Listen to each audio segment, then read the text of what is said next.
Assalamualaikum warahmatullahi wabarakatuh. Today we are going to discuss about virus host interactome and proteomic survey reveal potential virulence factors influencing SARS-CoV-2 pathogenesis. This is about clinical and translational resource and technology insight. Our group members consist of three people. The first one is me, Muhammad Anas Najimi bin Muhammad Aziz. The second one is Mus'ab bin Maliki. And the last one is Muhammad Anas bin Zakaria. For our introduction, this study provides a comprehensive multi-omics investigation into mechanism behind SARS-CoV-2 pathogenesis using proteomics and interactomics approaches. By analyzing viral and host protein interaction and conducting a quantitative proteomic survey of peripheral blood mononuclear cells (PBMCs) from COVID-19 patients, the researchers identified key molecular mechanisms driving immune dysregulation. Second one, a finding with significant implication for understanding the cytokine storm in severe COVID-19 cases.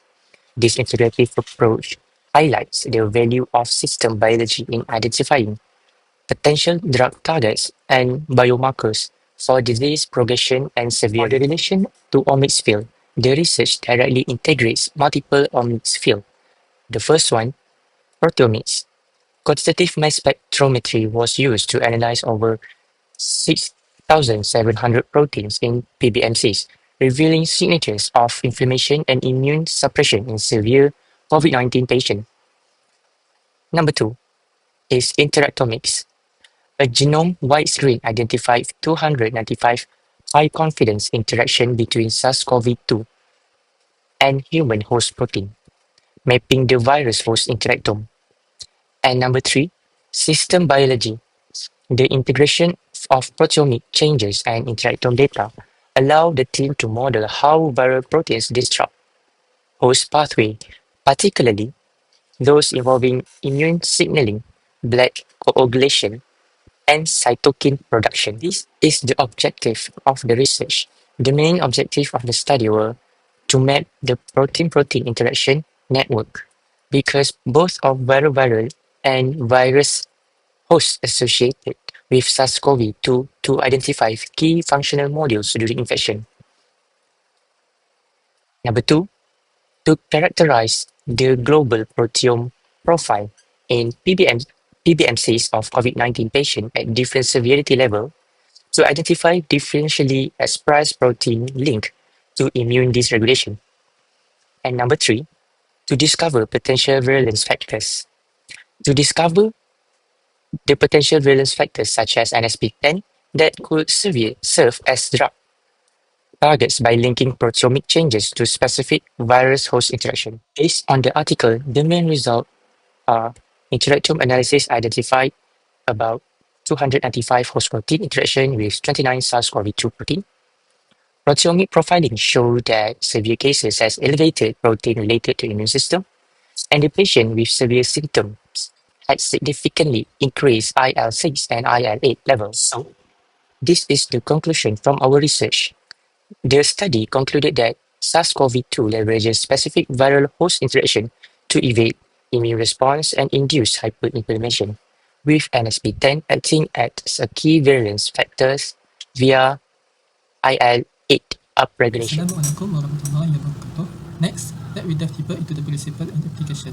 Based on this research article, there are 5 different bioinformatic tools and database resources that have been used, which is GenBank and LAST from NCBI, MIST, Cluster Profiler, and Stacks. Let me see what is the content of the bioinformatic tool and database resource that have been mentioned before. First one, GenBank is a comprehensive public database of annotated nucleotide sequence and supporting information. BLAST is a tool to compare nucleotide or protein sequence to sequence database. MIST, a scoring algorithm for evaluating confidence in protein-protein interaction data from AP, MS. Cluster Profiler is an R package used for statistical analysis and visualization of functional profiles. String is a database of known and predicted protein-protein interaction. Now, let me explain further on our chosen database resource, which is GenBank. GenBank is a publicly accessible genetic sequence database maintained by the NCBI, which is National Center for Biotechnology Information. It serves as comprehensive resource for DNA and RNA sequence submitted by researchers worldwide. There are few principles of GenBank. which is the first one. GenBank store annotated collection of all publicly available DNA sequence, including both coding and non-coding regions. Each sequence entry is given unique identifier. Entries are often linked to scientific publication and can be analyzed using NCBI suite of bioinformatic tools such as BLAST or ORF vendor. Submission also follows strict format for annotation for standardized format.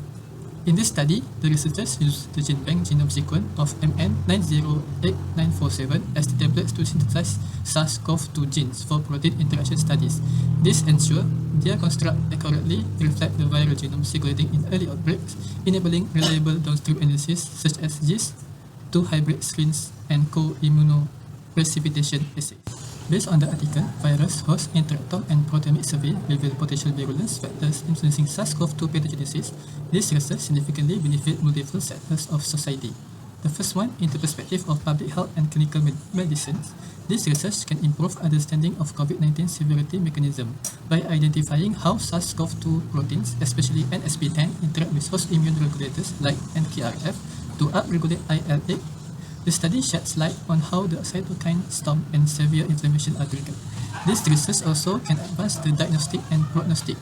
The proteomic profiling of immune cell (PBMCs) from mild and severe patients identify potential biomarkers, for example IL-6, IL-8 neutrophil markers, that can help doctors predict disease progression and adjust treatment plan accordingly. The second one in the perspective of pharmaceutical and biotechnology industry. The virus host interactome map highlight novel therapeutic targets. For the example, NSP10, IL-8 axis, which are promising for the development of antiviral or anti-inflammatory drugs. The study support using existing IL-6, IL-8 inhibitors or JAK inhibitors for the purpose treatment, speeding up the drug approval pipeline and reducing costs. And the third perspective, which is biomedical research and academic science, the Interactome and Proteomic data serve as a public resource for ongoing research into SARS-CoV-2 biology, enabling rapid advancement in immunology, virology, and molecular biology. Understanding which viral protein interact with which host factor can help design attenuated virus strains or interference-based therapies. Hello. In this video, I will demonstrate how to retrieve a SARS-CoV-2 sequence data using a GenBank database from NCBI. First, we need to go to the website, NCBI website. Here we are, and here we can select a nucleotide and search for SARS-CoV-2 complete genome. On the left sidebar, we can see that there are many filters that we can filter in our selected type, and I will choose this.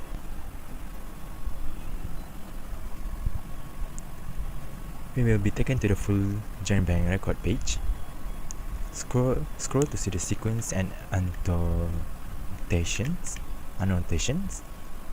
Click send to and click file. GenBank, or you can save it as GenBank or Vesta and create file. Here, when we want to view a sequence, we can scroll down to the origins sections to view a full genome sequence. Optionally, as a CDS, protein coding region. Here, the origins. That's how you retrieve SARS-CoV-2 genome data from a GenBank. You can now use the file for analysis or research. Thank you for watching. Hi, for the advantage part, is the strength from this article is that the author found 286 virus host protein interactions with their own method. To check these findings, they compared with a similar study by a Corgan group who used a different methods. They found about 16% of the same target, 45 overlapping proteins that show a supporting evidence and can confirm that at least some of their results are consistent with other trusted studies. Additionally, they link their results to a well-known immune pathways to show their findings make a biological sense and are backed up by their previous research. So for the disadvantage part, the limitation from this article is that the use of an overexpression system in HEK293 cell to study the virus host interactions. So the researcher did not use the real virus infected human cell. Instead, they manually forced the viral protein to be expressed in lab grown, the HEK cells, a kidney cell lines. This method is convenient and fast, but it does not perfectly represent how things happen in a human infections. Because of this, some protein interactions may not be accurate or may be missing, and some may be appear that does not actually happen in a real infection case. This limitation is about a physiological relevance, the lab setup. So it's not truly reflects what happened in a human body. That's it from us. Thank you.